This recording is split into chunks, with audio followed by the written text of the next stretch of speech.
When it comes to the types of finance for your practice, there are many ways in which loans can be structured. However, three of the most common types of loans which are available for the finance of either your equipment or your fit out are a lease, a hire purchase or a chattel mortgage. In looking at these facilities, I'll be making comments in relation to the tax deductibility of these payments and these types of finance, as well as their impact for GST. There are a lot of issues that you need to consider before choosing the type of finance package that is right for you. So this should only be done after full consideration of your personal circumstances.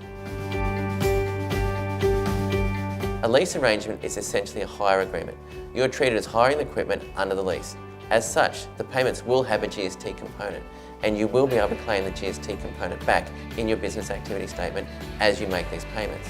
For example, if you are making a lease payment of $550, within that $550, there would be a $50 component of GST, and you would be able to claim this GST back in your business activity statement. After allowing for the $50 GST credit, your net outlay is $500. The full $500 can be claimed as a tax deduction. Leases are commonly used in relation to the fit out of premises, as they tend to provide a better taxation outcome than depreciation would. However, you should seek advice in relation to your personal circumstances before making a selection. Under a hire purchase agreement, the actual ownership of the asset rests with the financier, and it transfers to you over a period of time as you make the payments under the hire purchase agreement. Under a hire purchase arrangement, the actual ownership of the asset rests with the lender, but slowly transitions to you over a period of time. As such, instead of leasing the equipment, you're treated as actually paying off a loan in relation to that equipment.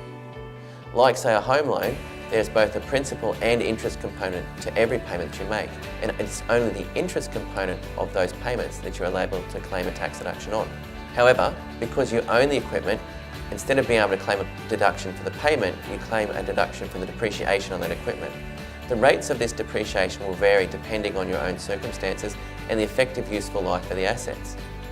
Because a lot of practices are considered to be small businesses, they may be able to access concessions in relation to depreciation under the small business taxation rules. This can lead to a higher depreciation claim available to you. In relation to GST on your hire purchase, where the asset is being purchased, you are able to claim back a full amount of the GST in your business activity statement at the time of the purchase. Again, before choosing a hire purchase type finance, you should seek advice to make sure that this works for your own personal circumstances.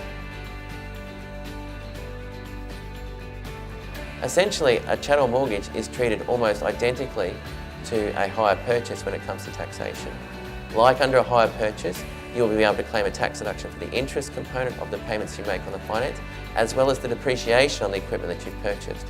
In relation to GST, you should be able to claim the GST back at the time of the purchase of the asset. The only difference really comes from a legal perspective, where under a hire purchase you're deemed to have acquired the asset in increments over time as you make the payments, whereas under a chattel mortgage you are deemed to have purchased the asset fully at the time of acquisition. There can be opportunities in structuring the finance to provide yourself with an improved outcome for tax purposes. If you have any questions, please contact your William Buck advisor today.